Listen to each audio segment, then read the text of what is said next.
I remember when I first started lifting, I was a really skinny kid, and I made really good progress. It's just I really didn't know what I was doing, and there wasn't a lot of information readily available at the time.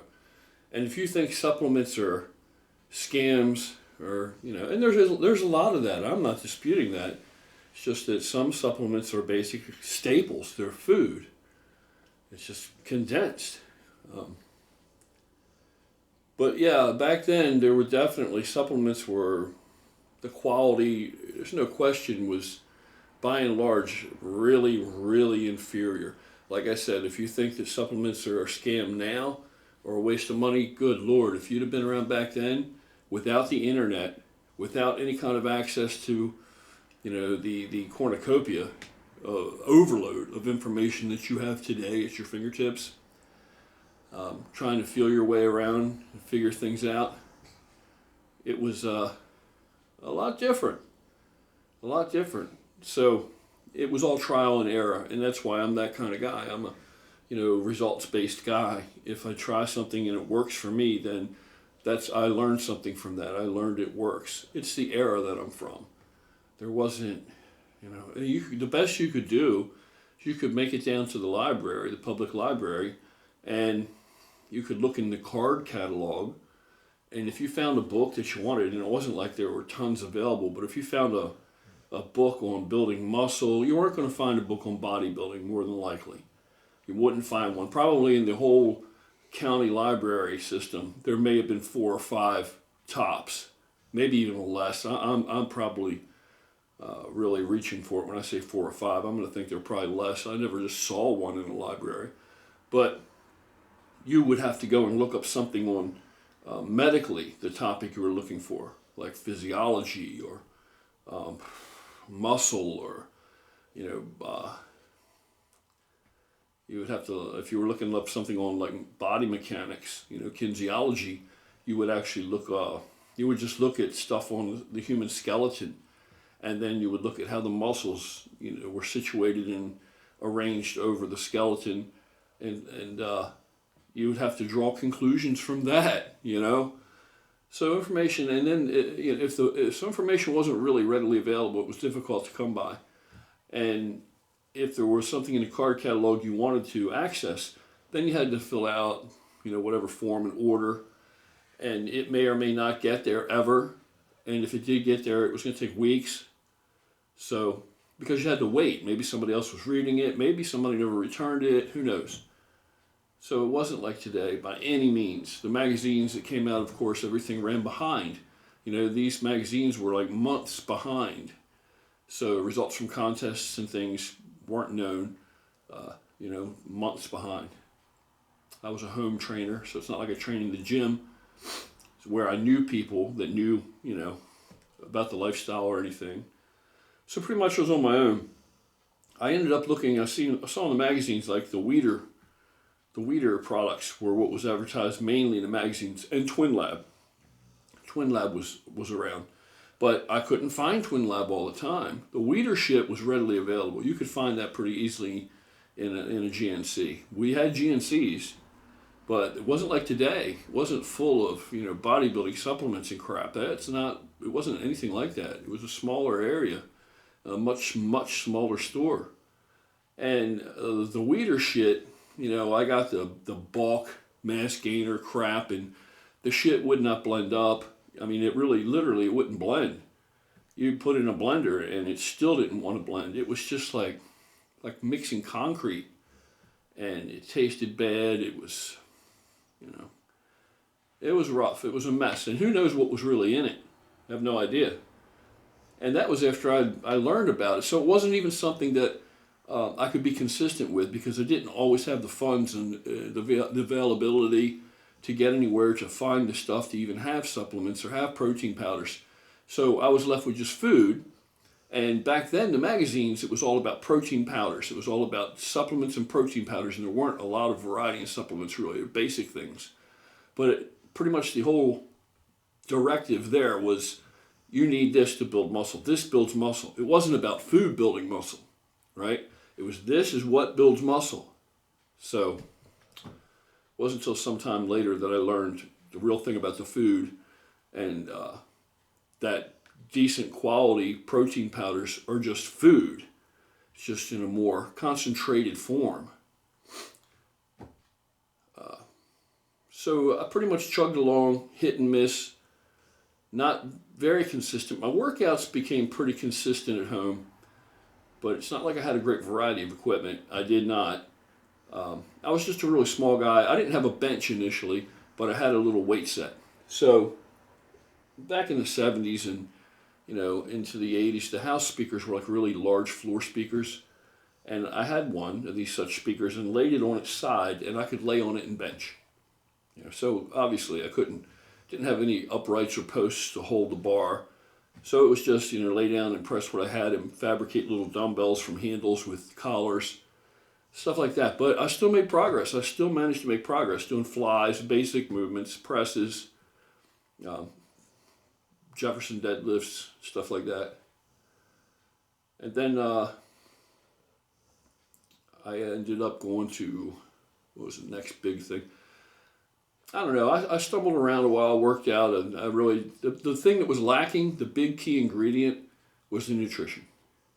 The workouts were consistent. I trained pretty hard. The big thing that was lacking was the nutrition. I didn't have the nutrition down pat. I didn't understand how important consistency was. It sounds like common sense stuff, right? Very common sense things. Makes plenty of sense, but it didn't sink in. I didn't understand that how important it was. I didn't understand, put enough emphasis on that. I enjoyed the working out part. It wasn't much of an eater to begin with. Didn't have a really big appetite. Didn't have a lot of money for food. So that's when I basically started drinking a lot of milk. And I was so small, initially I could just drink whole milk, because I could stand any fat gain because I had no fat on me. And probably the first milestone or discovery that I made that actually changed my physique and kind of took me across the line from a guy that wanted to be this or wanted to be that in his workouts eventually, physique-wise, and crossing over a line to where I could actually look in the mirror or at a picture of myself and say, wow, I'm looking like that. I'm achieving the look I was after. That first huge milestone. And don't get it wrong, you could look at pictures of me at that period and think, I look like shit, right? But to me, based on where I was coming from and the expectations that I had, which I really didn't have any expectations. I was just training in the hopes of building some muscle, improving my appearance, or what I felt was an improvement to my appearance. And so I didn't define it by how many inches my arms will end up being, or my chest, or how big, or that was out of, beyond consideration. I didn't actually think I was going to get big. I never expected I was going to be big or muscular like this at all. Never like this, not even anywhere near this. It was never part of my plan. I just wanted to improve my look. I just wanted to gain a little bit of size, to put on some muscle. And not because that's all I wanted, but because it's all I thought was possible, and I wasn't sure if it was possible. But I knew I wanted to do it, so I was trying. So that's the first thing. I didn't have these huge, lofty goals that were unrealistic and were just going to set me up for disappointment in that it would take so long. Not instant gratification as far as seeing the results on my body. It was something that was going to take a long time. And if I saw any positive change in my body, in appearance, what I felt was positive, very subjective now, all of this is, then I was happy with that. So that's the direction I was going. And the first real mile marker that actually started to make me say, yes, I'm doing it, it's working, was, believe it or not, there was a program out. It was a supplement. It was the first of its kind that I was aware of, and it was called Cybergenics with Frank Santoriello. He had a great physique. Of course, back then I had basically no physique, but I thought he was huge, very muscular, and he had a good physique. And, he was hawking this cybergenics program. And what you got with cybergenics was it was costly for the time. I mean, now it wouldn't seem like a lot, but at the time it was costly. And so you would have to save for it a little bit if you were just a young guy like myself, not making a whole lot of money and out on his own with bills to pay, just trying to survive. And so it was a huge commitment to even buy the shit. But because I saw Franco Santoriello or whatever, because I saw him on the on the label and on the advertisements for it, just like people say today, right? Because I saw him, I juxtaposed with this product, it gave me hope that I could achieve something from the product just because he looked like that and he believed in the product, or so I believed he believed in the product. You understand? So I bought into that, the hype and the salesmanship of it, and the commercial aspect. And I figured, I didn't look at it and say, oh, I can look like him if I use this. So when I hear people say that today, I don't get where that's coming from. That seems so like completely relieve yourself of responsibility of even doing anything, or you're relieved of your own part in it. You know what I mean? Just because, even if that is what made him look as he appeared, that doesn't mean I could get that product and achieve that look also. Because I already knew, even at that early stage, knowing very little, that there were many facets to what you had to do day in and day out to get to that stage. And I didn't have enough knowledge. He probably knew more than me. This already was going through my head. So when people today, they think it's such a crying shame that bodybuilders are sponsored and they're advertising some kind of product, and that product didn't make them look like that. Well, of course not. Duh. I never thought the product made him look like that. And I was just a know-nothing kid, basically. Scrawny, skinny guy. And I already could look at him and say, there's hard work involved. He knows a lot about nutrition because I was just learning about nutrition. He knows a good bit about training. There was many more aspects to it besides that product, even if that product had been the only thing he took to get there. Do you understand what I'm saying? I knew there was more to the whole endeavor. I couldn't just credit that with that's why he looks like that, just because he takes this. Like you just take it and go to bed, you look like that. No. So anyway, when I first got to Cybergenics, what it was a bunch of like supplements in pill form, looked like vitamins. I don't even know what the hell all it was, what each one of them. There was a whole lot of them. And I'm guessing there was probably some kind of maybe liver or iron or, beef liver or some kind of shit like that because that was popular. God knows what it was, and probably just all vitamins and shit, but there were probably some protein involved in it somewhere along the way. I don't know what the hell was in it. Christ, it could have had Dianabol in it for all I know. But it probably didn't, but for what I knew, who knew? I didn't know. I didn't even know what it was if I read it, except for the obvious things like vitamins. But the thing is, it was a complete program. It came with a VHS tape, and it showed the workouts that you were expected to do. And it showed how to perform them. And it was a lot of pre-fatiguing. There were isometric type of movements, plyometric type of movements. And it just had the whole layout there, what you need to basically eat. Not the eating part, it didn't have note for note what you needed to eat, but it gave you a pretty decent idea. What you should drink. I think it was water with lemon in it.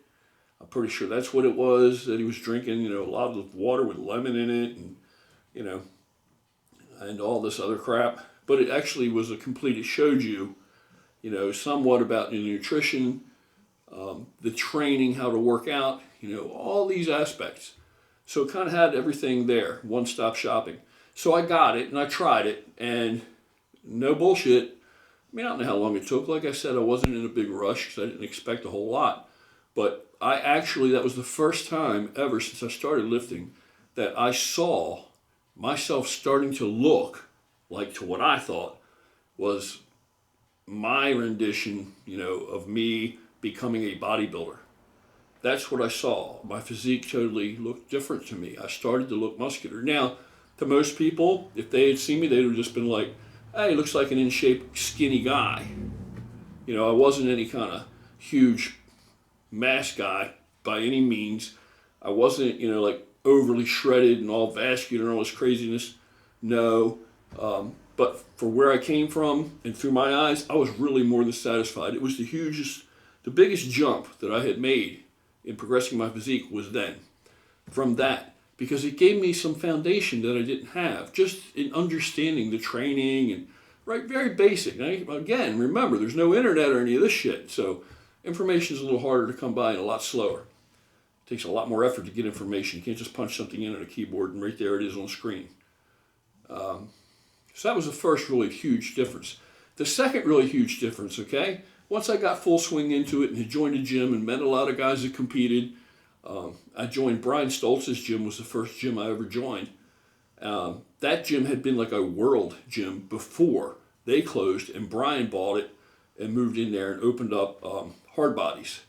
Now, when it was world, I went down there and looked, and it was, to me, it looked like typical, you know, muscle head, bunch of, you know, just muscle guys walking around. It was crowded and people grunting, and it didn't look like my kind of atmosphere. I didn't feel I fit in there. It's a high pressure sales pitch thing. It wasn't for me. So I didn't do it. But when it became, you know, like a year or two later, I went back and saw that it was now hard bodies, and I went in there and I met Brian, and Brian was awesome, just really awesome. He had an incredible physique, and I figured this is the place to be. There's a lot of knowledge here. You know, there were a lot of guys there that competed, and there were a lot of guys there that were winning. Kevin Lavroni trained there at the time, and you know, he was nowhere near the size that he got to be later, but within like a year, he blew up like a frigging beast. Literally, he looked like he gained, all of us, nobody will dispute this, he literally looked like he gained a good 80 pounds in 1 year that year. Now, you know, I'm just a kid, I didn't know anything, but it was pretty amazing. Mike Matarazzo, when he passed through town, he came in there and trained once. But anyway, cut to the chase. So that was the first gym I joined. I started to make more progress, started to learn more. I put on some good size. I wasn't huge by any means yet, you know, but I was looking decent, looking pretty good. You could tell I worked out. I had some pretty decent arms, some decent kind of shoulders. Legs were lacking. Legs, because I couldn't really do legs effectively at home with the setup I had, so my legs were behind. Later on, they were ahead, but so they ran behind at first. And but all these guys did legs. I mean, Brian was really strong. He was a 750 plus, in the bucket squatter. So being around all that propelled me, and seeing how great their legs looked and the teardrops and all this. So that propelled me to start to train legs more. To start to train legs, and then later I fell in love with that, training legs. But so I was. By the time I ran into Brian Weston and met Brian Weston, who at the time was soon to be a world record, multi-world record powerlifter. When I first met him, we hit it off really well and we started training together. Now, that was the second huge landmark where my physique changed dramatically. And the reason why is I trained like the typical bodybuilder split, and all this kind of crap. Sometimes I would train twice a day. In the 80s, that's what guys were doing. And I was looking good, and I was nice and really hard, looked good, but still wasn't really that big. I wasn't really gaining a lot of size.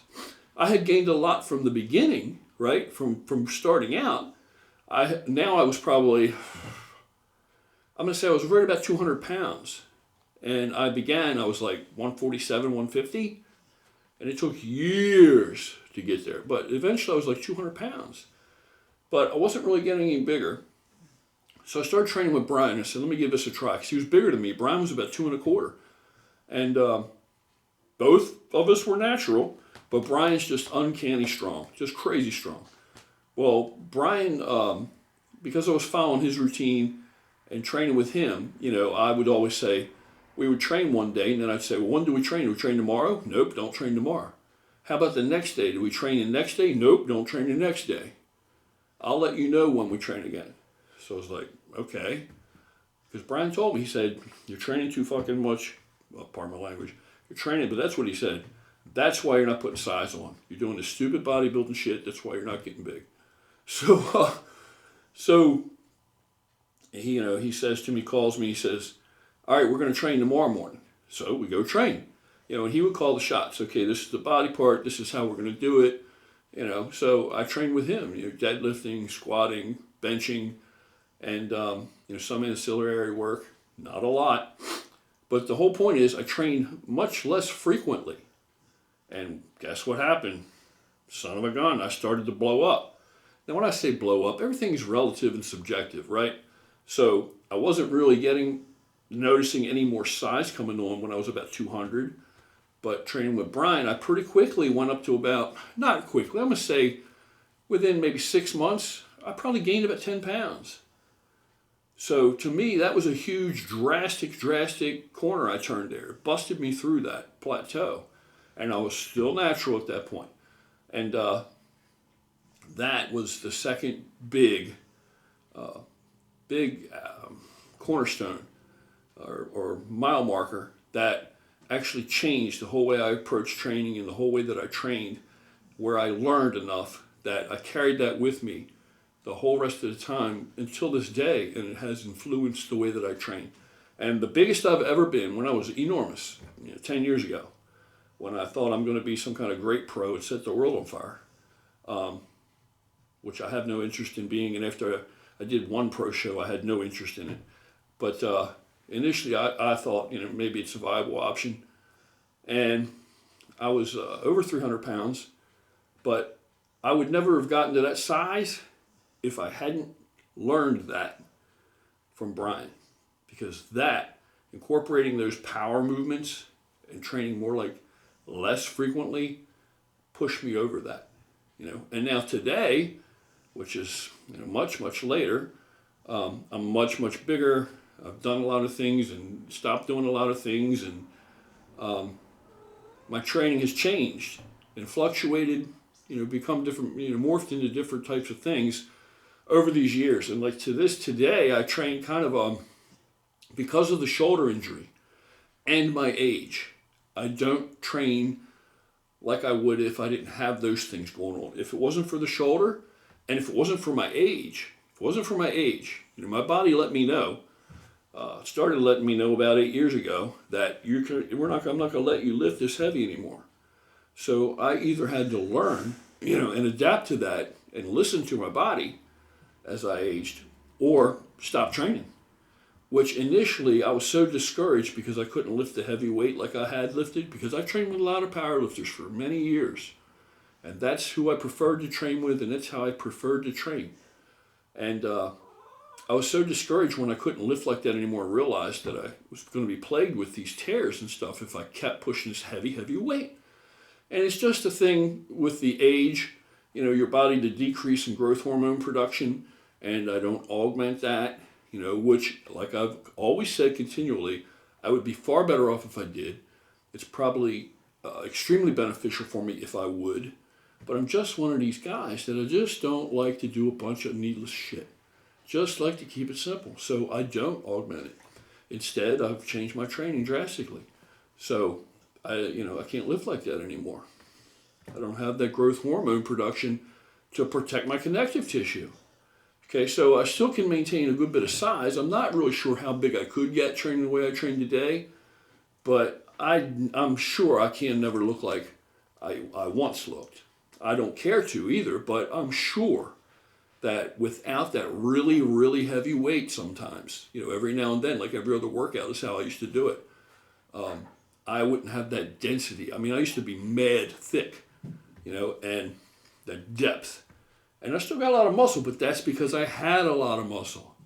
That's why. So I'm able to hold this muscle and play around with it a little bit, but I'm a lot smaller than I was then. Anyway, so pretty much, that's how my training has changed over the years. And those are a few key points that along the way that I really learned things that vastly enabled me to continue to ascend, the ascension that I was after with my physique, for whatever it's worth. So keep an open mind.